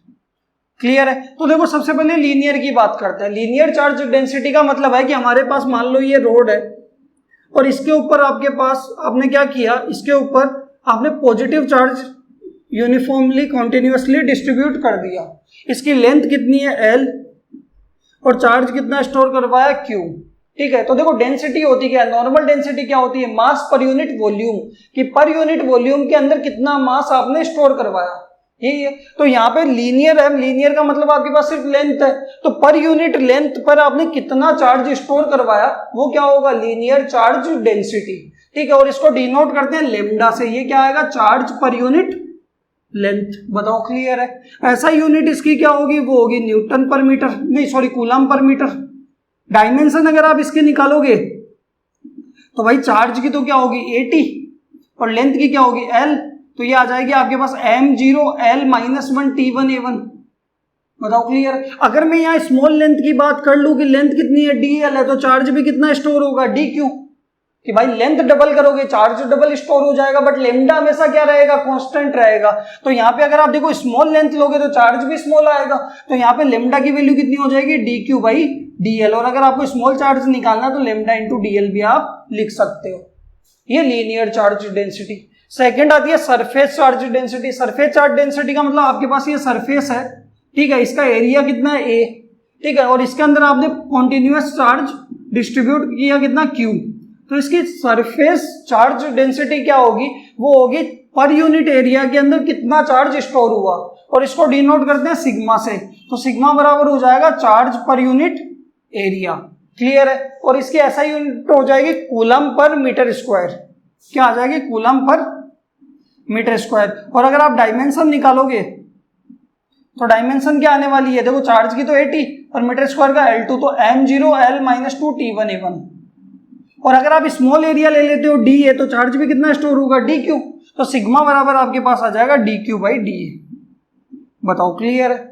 थर्ड, अगर मैं वॉल्यूम चार्ज डेंसिटी की बात करूं कि 3D सरफेस आपके पास क्यूब हो गया, क्यूबॉइड हो गया, या फिर सिलेंडर हो गया, स्फीयर हो गया, तो ये है, तो इनके अंदर पर यूनिट वॉल्यूम में कितना चार्ज स्टोर हुआ उसको बोलेंगे वॉल्यूम चार्ज डेंसिटी। रो से डिनोट करते हैं और वो होगा चार्ज पर यूनिट वॉल्यूम, यानी यूनिट हो जाएगी वो हो जाएगी कूलम पर मीटर क्यूब। और डायमेंशन आप सीधी लिख सकते हो, देखो L - 1 बाकी सेम है, L - 2, यहां कितनी आएगी L - 3। तो यहां पे अगर आप देखोगे डायमेंशन क्या आने वाली है, तो वो आएगी m0 L - 3 T1 A1। बताओ क्लियर है यहां तक। और अगर मैं स्मॉल के लिए बात करूं तो DQ बाई क्या हो जाएगा DB। ये आपके पास तीन तरीके की डेंसिटी होती है। लीनियर चार्ज डेंसिटी 1D होती है, यानी एक ही डायरेक्शन में एक ही डायमेंशन होगी। सरफेस चार्ज डेंसिटी 2D में होगा, एरिया होगा उसका, और 3D में क्या होगा, वॉल्यूम चार्ज डेंसिटी होगी जिसका वॉल्यूम होगा। क्लियर है। नेक्स्ट हम बात करते हैं इलेक्ट्रिक फ्लक्स की।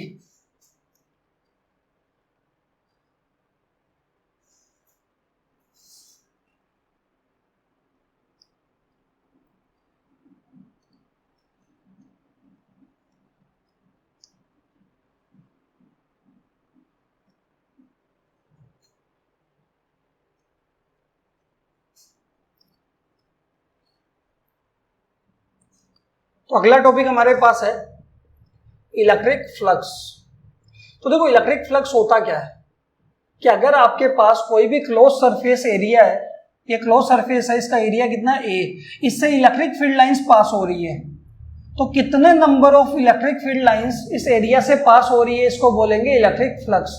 Number of electric field lines passing through a close surface, area, इसको हम क्या बोलते हैं, फ्लक्स बोलते हैं। यानी यहाँ पे इलेक्ट्रिक फील्ड लाइंस कौन बताता है, जहां पे इलेक्ट्रिक फील्ड होता है वो इलेक्ट्रिक फील्ड लाइंस रिप्रेजेंट करता है। इलेक्ट्रिक फील्ड लाइंस होती है इमेजिनरी, ठीक है। तो यहाँ पे अगर आप देखोगे कि जो फ्लक्स है, पहली बात तो नंबर है, किस किस पे डिपेंड कर रहा है, एक तो इलेक्ट्रिक फील्ड पे और इस सरफेस के क्लोज्ड एरिया पे, क्लियर है। और नंबर है, इलेक्ट्रिक फील्ड वेक्टर है और एरिया का भी क्या होगा, वेक्टर होगा, बट नंबर क्या होते हैं, स्केलर होते हैं। तो इन दोनों वेक्टर का हम डॉट प्रोडक्ट करेंगे तो हमारे पास क्या आ जाएगा, स्केलर आ जाएगा, नंबर आ जाएगा। यानी इसको फाई से डिनोट करेंगे और इसका फॉर्मूला होगा, वो होगा E डॉट A, क्लियर है। E इलेक्ट्रिक फील्ड और A क्या है, एरिया। अगर मैं इसको ओपन करूंगा डॉट प्रोडक्ट को तो ये आएगा EA cos थीटा और यहां पे आ जाएगा n कैप। इलेक्ट्रिक फील्ड की डायरेक्शन तो इलेक्ट्रिक फील्ड देगा, बट एरिया की जो डायरेक्शन है वो कौन देता है, n कैप देता है, जिसको हम बोलते हैं एरिया वेक्टर। ये एरिया वेक्टर क्या होता है, जो भी आप सरफेस एरिया ले रहे हो जिससे फ्लक्स निकालना है, कितने number of electric field lines pass हुई, उस एरिया के प्लेन के परपेंडिकुलर होता है। एरिया वेक्टर क्या होता है, जो भी आपके पास सरफेस एरिया उसके प्लेन के परपेंडिकुलर, या फिर सेंटर से क्या होगा, बाहर की तरफ हमेशा परपेंडिकुलर, क्लियर है। तो ये हमेशा क्या होने वाला है, perpendicular to the surface, to the plane of surface, clear है। और अब थीटा देखो, थीटा किस किस के बीच में एंगल होगा, इलेक्ट्रिक फील्ड और एन कैप के बीच में होगा। क्यों, क्योंकि इलेक्ट्रिक फील्ड की डायरेक्शन तो ई दे रहा है, बट एरिया की डायरेक्शन कौन दे रहा है, एन कैप दे रहा है। तो theta is the angle between E and N cap. ये चीज समझ में आई नहीं आई, कि जैसे मान लो मैंने कहा कि आपके पास ये कोई सरफेस है, ये मान लो आपके पास कोई सरफेस है, ठीक है। अब इससे इलेक्ट्रिक फील्ड लाइन से ऐसे पास हो रही है, ये इलेक्ट्रिक फील्ड लाइन से इससे ऐसे जा रही है, इस बीच वाले एरिया से पास हो रही है, ठीक है। तो इसका एरिया वेक्टर क्या होगा, तो देखो ये लाइन इसका प्लेन है, तो इस प्लेन के परपेंडिकुलर इसका एरिया वेक्टर, क्या सेंटर से परपेंडिकुलर एरिया वेक्टर, और इलेक्ट्रिक फील्ड लाइंस भी इसी डायरेक्शन में जा रही है, तो एंगल कितना हो गया, 0 डिग्री। मैंने कहा ऐसे रख ली मैंने। अब इलेक्ट्रिक फील्ड लाइंस ऐसे जा रही है, तो इलेक्ट्रिक फील्ड तो इधर जा रहा है, बट एरिया वेक्टर क्या होगा, प्लेन के परपेंडिकुलर या सेंटर से परपेंडिकुलर बाहर की तरफ, तो एंगल कितना हो जाएगा, 90 डिग्री हो जाएगा। क्लियर है ये चीज। तो ये आपके पास क्या आएगा, फ्लक्स आएगा। यही अगर मैं स्मॉल एरिया की बात करूंगी, मान लो अच्छा आप इसको चाहे तो ए की जगह एस भी लिख सकते हो।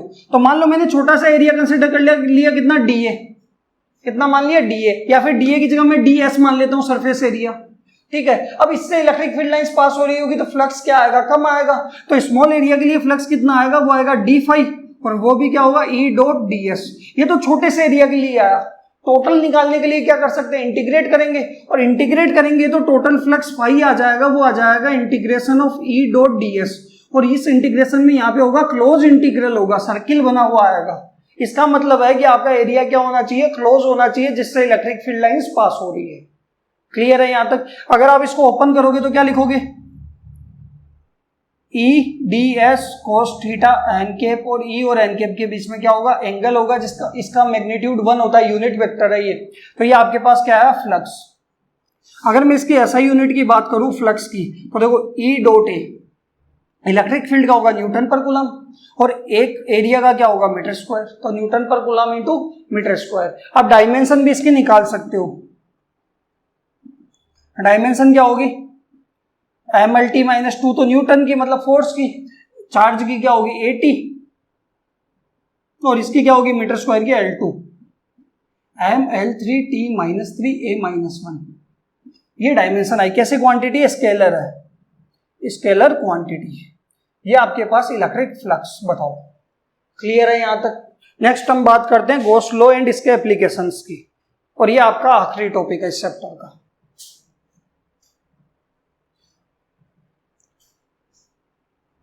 देखो मैं चाह रहा था कि वीडियो 1 आवर के अंदर बने, लेकिन मुझे जहां तक लग रहा है कि 1 आवर 20 मिनट्स के आसपास ये वीडियो बनने वाली है, ठीक है।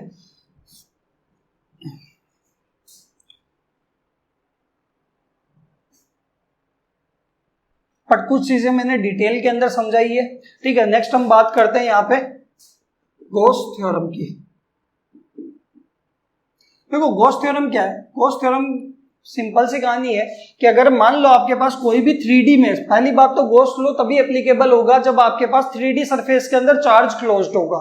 चार्ज की ही बात होने वाली है कि गॉस ने क्या कहा कि मान लो ये आपके पास स्फीयर है, इसके अंदर चार्ज रखा हुआ है क्यू, ठीक है। ये पॉजिटिव चार्ज है, तो इससे इलेक्ट्रिक फील्ड लाइंस बाहर निकलेगी पॉजिटिव चार्ज से, और इस सरफेस से इलेक्ट्रिक फील्ड लाइंस बाहर निकलेगी तो इसका क्या आएगा, फ्लक्स आएगा, कि number of electric field lines passing through a close surface, तो इसका क्या आएगा, फ्लक्स आएगा। तो गॉस ने सिंपल सी कहानी बोली कि किसी भी क्लोज सरफेस के अंदर अगर चार्ज रखा हुआ है, ठीक है, तो उस सरफेस का जो फ्लक्स होगा वो किसके बराबर होगा, उस 3D सरफेस के अंदर जो भी टोटल चार्ज है, जो भी इनक्लोज्ड टोटल चार्ज है अपॉन एप्सिलॉन नॉट। यानी आप लिख सकते हो कि E डॉट ds या E डॉट a, जिसको हम फ्लक्स ही बोलते हैं, वो किसके इक्वल होगा, 1 upon epsilon times of total charge enclosed. कि इसके स्टेटमेंट की अगर मैं बात करूं, सिंपल सा स्टेटमेंट है, it states that surface integral of electric field over a close surface, मतलब flux, it states that surface integral of electric field over a close surface is equal to 1 upon epsilon times of total charge enclosed. कि अगर किसी भी 3D surface के अंदर charge कितना है, Q है, तो उससे इलेक्ट्रिक फील्ड लाइंस निकलेगी, मतलब फ्लक्स आएगा, और उसका जो फ्लक्स होगा वो किसके इक्वल होगा, 1 अपॉन एप्सिलॉन टाइम्स ऑफ उस सरफेस में चार्ज कितना है total, Q by epsilon not बोल दो। क्लियर है, ये क्या है, गॉस लॉ। ठीक है, इसके एप्लीकेशंस की बात करते हैं। देखो यहां पे हमें प्रूफ करने की जरूरत नहीं है, डायरेक्ट हम यहां पे एप्लीकेशंस और उनके फॉर्मूला समझते हैं।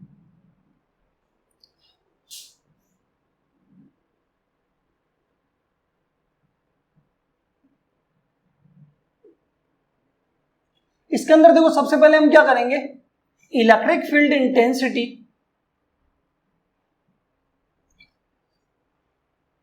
Due to a uniformly charged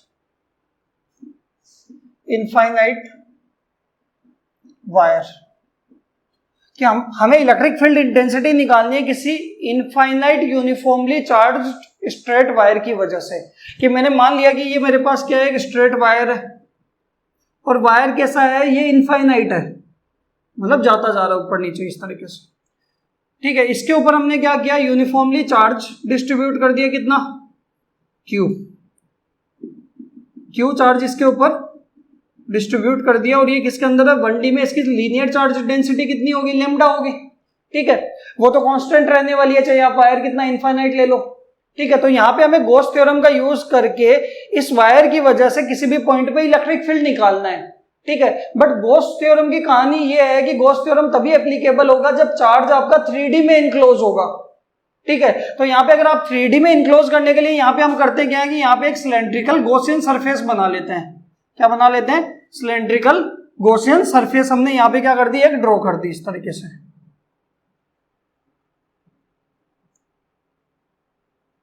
ये सिलेंड्रिकल एक गॉसियन सरफेस बना ली, और इससे r डिस्टेंस दूर इस P पॉइंट पे क्या निकाल लेंगे, इलेक्ट्रिक फील्ड निकाल लेंगे, और इस सिलेंडर की रेडियस भी r ही होने वाली है। क्लियर है, तो इस पॉइंट पे जो इलेक्ट्रिक फील्ड की वैल्यू आने वाली है वो आने वाला E equals to 2k lambda by r, या फिर आप लिख सकते हो lambda upon 2 pi epsilon 0 r। यानी इलेक्ट्रिक फील्ड जो होगा वो डिस्टेंस के क्या होने वाला है, इनवर्सली प्रोपोर्शनल होने वाला है, और E और R के बीच में एंगल की ये ग्राफ क्या बनेगा, इनवर्सली प्रोपोर्शनल का। यहाँ पे 2 है, K क्या होगा, 9 × 10⁹। लेमडा क्या है, इसकी लीनियर चार्ज डेंसिटी, और R क्या है, कितनी डिस्टेंस पे हमें इलेक्ट्रिक फील्ड निकालना है। ये इसका क्या है, फर्स्ट एप्लीकेशन है। सेकंड एप्लीकेशन की बात करते हैं, जिसके अंदर हमारे पास होगी थिन इनफाइनाइट शीट।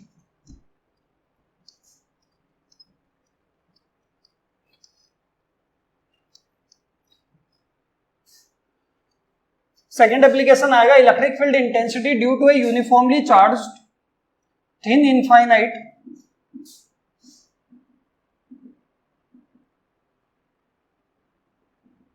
देखो इसके अंदर क्या होने वाला है कि हमारे पास मान लो इस तरीके से एक थिन इनफाइनाइट शीट है, प्लेन शीट है, और इसके अंदर हमने क्या किया, चार्ज यूनिफॉर्मली डिस्ट्रीब्यूट कर दिया, और शीट का क्या होता है, एरिया होता है, और सरफेस चार्ज डेंसिटी कितनी आएगी, सिग्मा। ठीक है, तो यहाँ पे अगर आप देखोगे इसकी वजह से इलेक्ट्रिक फील्ड निकालने के लिए, देखो अभी चार्ज किस में, 2D में, और गॉस थ्योरम से निकालना है तो हम क्या करेंगे, चार्ज को पहले 3D में क्लोज करेंगे। ठीक है, और इस सिलेंड्रिकल गॉसियन सरफेस का हम टोटल फ्लक्स निकालेंगे, और वो total charge upon epsilon not के बराबर आएगा। ठीक है, तो यहाँ पे इलेक्ट्रिक फील्ड की जो वैल्यू आने वाली है वो आने वाली है sigma upon 2 epsilon not. Sigma यहाँ पे क्या होने वाली है, वो होगी surface charge density. Charge per unit area. और एप्सिलॉन नॉट तो हमारे पास फिक्स है कितना 8.85 into 10⁻⁻12 coulomb square newton into metre square. Clear है, ये इलेक्ट्रिक फील्ड आएगा और ये किस पे डिपेंड नहीं करता, डिस्टेंस पे, यानी सीट यहाँ पे इस पॉइंट पे इलेक्ट्रिक फील्ड निकालना है तो सिग्मा अपॉन 2 एप्सिलॉन 0, इस पॉइंट पे निकालना है तो भी सेम रहेगा, यहाँ पे आगे निकालना है तब भी क्या रहेगा, सेम रहेगा, डिस्टेंस पे डिपेंड नहीं करता। तो ई और आर के बीच में ग्राफ बनाओगे इलेक्ट्रिक फील्ड और स्मॉल आर के बीच में, तो ग्राफ क्या आएगा, कांस्टेंट आएगा, मतलब आर की हर एक वैल्यू के ऊपर इलेक्ट्रिक फील्ड की वैल्यू क्या रहेगी, सेम रहेगी। ये सेकंड एप्लीकेशन है। थर्ड एप्लीकेशन की बात करते हैं। थर्ड के अंदर मैं डायरेक्ट 3 फॉर्मूले बता रहा हूं, 3 केसेस बनेंगे।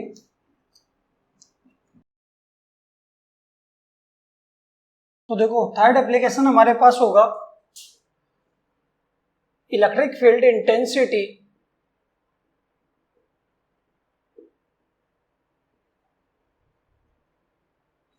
Due to uniformly charged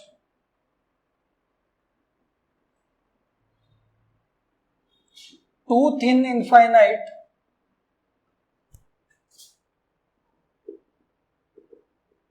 sheets held parallel to each other।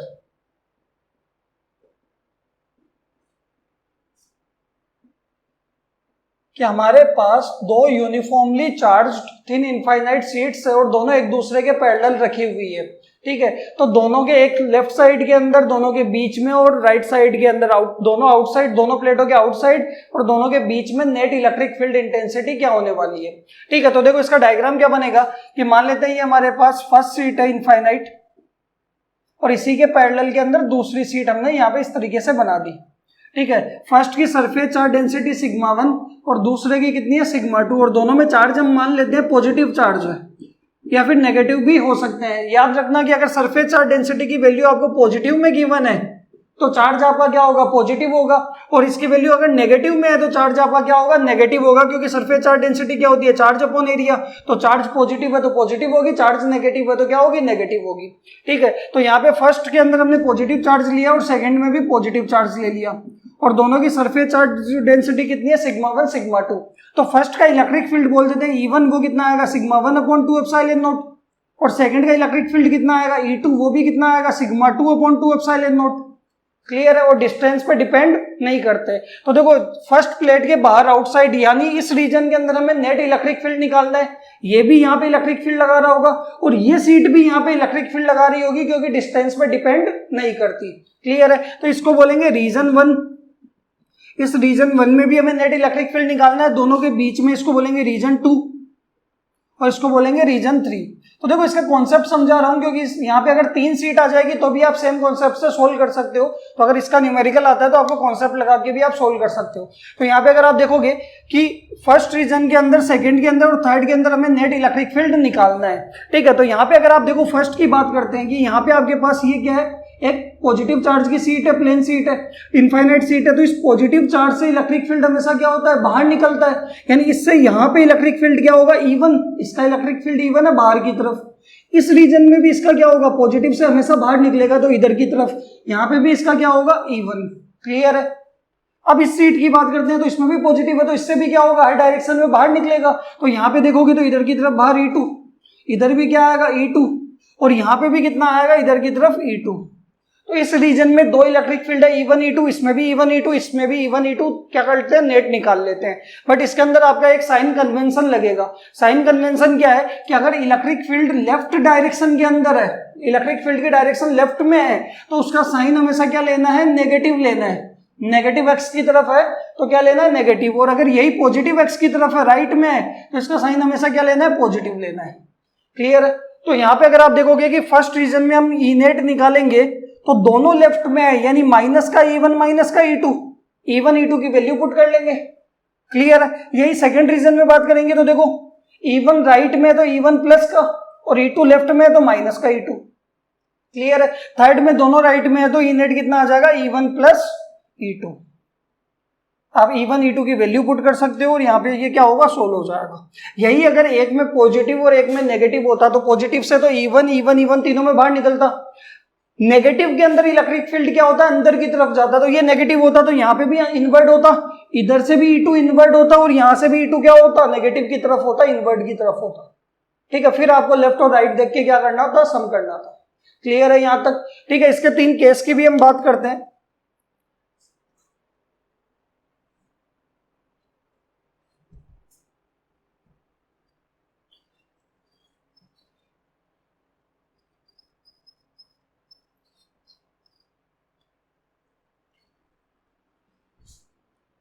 तो देखो इसके अंदर केस 1 आपके पास है कि मान लो आपके पास 2 सीट है, इनफाइनाइट सीट है, पहले में पॉजिटिव चार्ज है और इसी के पैरेलल के अंदर दूसरी और इसके अंदर भी क्या है, पॉजिटिव चार्ज है और दोनों की सरफेस चार्ज डेंसिटी क्या है, सेम है। तो इसका इलेक्ट्रिक फील्ड कितना आएगा, सिग्मा अपॉन 2 एप्सिलॉन नॉट। इसका कितना आएगा, E2 कितना आएगा, सिग्मा अपॉन 2 एप्सिलॉन नॉट। दोनों का इलेक्ट्रिक फील्ड भी क्या आएगा, सेम आएगा। अब रीजन 1 के अंदर अगर आप देखोगे तो दोनों से बाहर निकलेगा, तो दोनों क्या आने हैं, लेफ्ट में आने हैं, बट नेगेटिव में दोनों ऐड होंगे, तो यहाँ पे नेट आएगा माइनस का सिग्मा अपॉन एप्सिलॉन नॉट। ये आप डायरेक्ट याद रख सकते हो कि आपके पास 2 सीट है, पहली के अंदर पॉजिटिव है, दूसरे में भी पॉजिटिव है, तो पहली सीट के आउटसाइड क्या होगा, माइनस का सिग्मा अपॉन एप्सिलॉन नॉट, बीच में होगा 0 और इधर होगा प्लस का sigma upon epsilon not. Clear है? यही अगर इसके अंदर सेकंड होगा कि अगर मान लो दोनों सीट्स के अंदर क्या है, नेगेटिव है और दूसरी के अंदर भी कैसा चार्ज है, नेगेटिव है और दोनों पैरेलल है और सरफेस चार्ज डेंसिटी दोनों की क्या है, सेम है। तो यहां देखना, जो नेगेटिव में सिग्मा अपॉन एप्सिलॉन नॉट था वो पॉजिटिव में हो जाएगा, साइन चेंज हो जाएगा, एप्सिलॉन नॉट बीच में 0 ही रहेगा और ये पॉजिटिव वाला किस में हो जाएगा, नेगेटिव हो जाएगा। क्लियर है? और थर्ड इसके अंदर है हमारे पास कि मान लो एक सीट के अंदर पॉजिटिव चार्ज है और दूसरी के अंदर कैसा चार्ज है, नेगेटिव में चार्ज है, सरफेस चार्ज डेंसिटी दोनों की क्या है, सेम है। तो देखो यहाँ 0 रीजन 1 में, यहाँ पे भी 0 और बीच में आएगा सिग्मा अपॉन एप्सिलॉन नॉट कि 2 प्लेटें रखी हुई ऐसे पैरेलल, पहली में पॉजिटिव है दूसरी में नेगेटिव है, तो दोनों के बीच में क्या आएगा, सरफेस चार्ज डेंसिटी सेम है, तो बीच में आएगा सिग्मा अपॉन एप्सिलॉन नॉट और दोनों के आउटसाइड क्या आएगा, 0 आएगा। तो ये आप डायरेक्ट याद रख सकते हो, बाकी कॉन्सेप्ट भी मैंने बता दिया है। क्लियर है यहां तक? अब नेक्स्ट हम बात करते हैं electric field intensity due to hollow and solid sphere. दोनों की एक साथ ही बात कर लेते हैं, 4th एंड 5th एप्लीकेशन की, दोनों में कंपेयर करके हम बात कर लेते हैं दोनों की।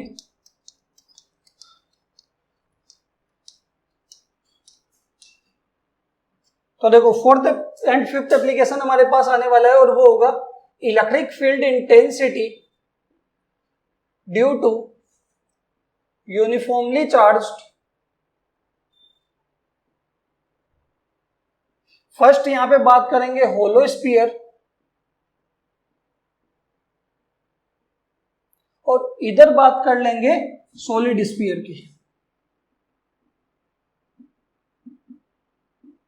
तो देखो होलो और सॉलिड के अंदर इतना सा डिफरेंस है कि होलो के अंदर जब भी हम चार्ज देते हैं, चार्ज डिस्ट्रीब्यूट करते हैं, तो वो सिर्फ सरफेस पे आता है, इनसाइड क्या होता है, 0 होता है, बट सॉलिड के अंदर भी डिस्ट्रीब्यूट होता है और सरफेस पे भी रहता है। क्लियर है? तो इसके अंदर देखो होलो स्फीयर के अंदर मान लो कि मैंने कहा ये हमारे पास एक होलो स्फीयर है, ठीक है, और इसकी रेडियस कितनी मान ली, इसकी ये सेंटर है, इसकी रेडियस मान ली कैपिटल R और इसके ऊपर प्लस Q चार्ज सरफेस के ऊपर यूनिफॉर्मली डिस्ट्रीब्यूटेड है, अंदर चार्ज कितना है, वो है 0। क्लियर है? तो इसमें 3 केस बनने वाले हैं कि एक तो हमें इनसाइड यहाँ पे एक पॉइंट लेंगे जिसकी सेंटर से डिस्टेंस कितनी होगी, R, इनसाइड हम इलेक्ट्रिक फील्ड निकालेंगे, ठीक है, एक सरफेस पे पॉइंट लेंगे, यहाँ पे इसकी डिस्टेंस भी सरफेस के लिए R मानेंगे और एक आउटसाइड पॉइंट लेंगे, ये भी डिस्टेंस R मानेंगे, ठीक है, और 3 R की वैल्यू चेंज होती रहेगी, ठीक है। तो यहाँ पे तीनों पॉइंट पे हमें इलेक्ट्रिक फील्ड निकालना है। सबसे पहला केस होगा small r inside, small r capital R से क्या होगा, छोटा होगा, तो इसको बोलेंगे केस 1 कि स्मॉल r कैपिटल R से छोटा होगा तो E इनसाइड आपके पास कितना आएगा, वो आएगा 0। सेकेंड हमारे पास 2 है, वो है कि स्मॉल r कैपिटल R की क्या होगा, इक्वल होगा, और जब इक्वल होगा तो E सरफेस आएगा और सरफेस पे कितना आएगा, वो आएगा KQ by capital R square. यहां पे अगर आप देखोगे तो इलेक्ट्रिक फील्ड क्या आने वाला है, मैक्सिमम आने वाला है या फिर कांस्टेंट आने वाला है। क्लियर है? और आउटसाइड की जब बात करोगे तो आउटसाइड के अंदर स्मॉल r ग्रेटर देन क्या होगा, कैपिटल R होगा। देखो स्मॉल r कैपिटल R से क्या है, ग्रेटर है, कैपिटल R तो कांस्टेंट है, तो यहां से अगर आप देखोगे तो E आउटसाइड आपके पास आ जाएगा KQ by small r square. यानी इलेक्ट्रिक फील्ड स्मॉल r के साथ जैसे जैसे स्मॉल r बढ़ाते जाओगे इलेक्ट्रिक फील्ड कम होता जाएगा। तो यहाँ पे देखो हम स्मॉल r और E के बीच में ग्राफ बनाए तो ग्राफ कैसा बनेगा कि यहाँ पे आपके पास ये मान लो स्मॉल आर है और ये इलेक्ट्रिक फील्ड है। तो यहाँ पे अगर आप देखोगे तो स्मॉल आर की वैल्यू कितनी है, 0। यहाँ पे कहीं स्मॉल आर कैपिटल आर के बराबर होगा, यहाँ स्मॉल आर ग्रेटर होगा और यहाँ small R less than capital R होगा। जहां यहाँ पे देखो बराबर तक तो इलेक्ट्रिक फील्ड इनसाइड तो क्या है, 0 है, तो ये तो 0। सरफेस पे एकदम से इलेक्ट्रिक फील्ड क्या होगा, मैक्सिमम, ये होगा ई मैक्सिमम। और यहाँ पे आउटसाइड क्या होगा, inversely proportional to R square. ये हमारे पास क्या आने वाला है, होलो स्फीयर के अंदर तीनों केसेस के इलेक्ट्रिक फील्ड और ये इसका ग्राफ। यही अगर हम सॉलिड की बात करें तो सॉलिड के अंदर देखो सरफेस और आउटसाइड तो क्या रहेगा, सेम रहेगा, बट इनसाइड भी चार्ज होगा तो इनसाइड इलेक्ट्रिक फील्ड आने वाला है, बस इतना सा डिफरेंस है। ठीक है, तो यहाँ पे देखो ई इनसाइड हमारे पास इलेक्ट्रिक फील्ड कितना आएगा, जब स्मॉल आर छोटा होगा कैपिटल आर से, तो ई इनसाइड हमारे पास आने वाला है, वो आने वाला है के क्यू स्मॉल आर अपॉन में कैपिटल आर क्यूब, या फिर आप इसको ऐसा भी लिख सकते हो 1/4 pi epsilon not Q into R upon में कैपिटल आर क्यूब। क्लियर है, ये आपके पास आने वाला है। यानी अगर आप देखोगे तो E डायरेक्टली प्रोपोर्शनल टू क्या होगा, स्मॉल आर, क्योंकि K कांस्टेंट, Q चार्ज आपने एक बार ले लिया वो भी कांस्टेंट, रेडियस भी कांस्टेंट, तो किस पर डिपेंड करेगा, स्मॉल आर पे। कि आपके पास ये डायग्राम है, ये कैपिटल आर है, तो जैसे जैसे इस सेंटर पे तो स्मॉल आर 0 है, अब जैसे जैसे आप स्मॉल आर बढ़ाते जाओगे इलेक्ट्रिक फील्ड बढ़ता जाएगा और सरफेस पे क्या हो जाएगा, मैक्सिमम हो जाएगा। क्लियर है, और सरफेस पे क्या होने वाला है, इक्वल ही होने वाला है होलो के, तो स्मॉल आर कैपिटल आर के बराबर होगा, तो ई सरफेस आपके पास आ जाएगा और वो आएगा K Q by capital R square. या फिर आप चाहो तो डायरेक्ट ऐसे भी याद रख लो कि स्मॉल आर की जगह यहाँ पे कैपिटल आर रख देंगे तो कैपिटल आर से कैपिटल आर कैंसिल हो जाएगा, तो के क्यू बाई आर स्क्वायर बचेगा। ठीक है, और ये ई क्या होगा, मैक्सिमम। और तीसरा case small R greater than capital R, तो ई आउटसाइड आपके पास कितना आएगा, K Q by small R square, यानी E is inversely proportional to R square.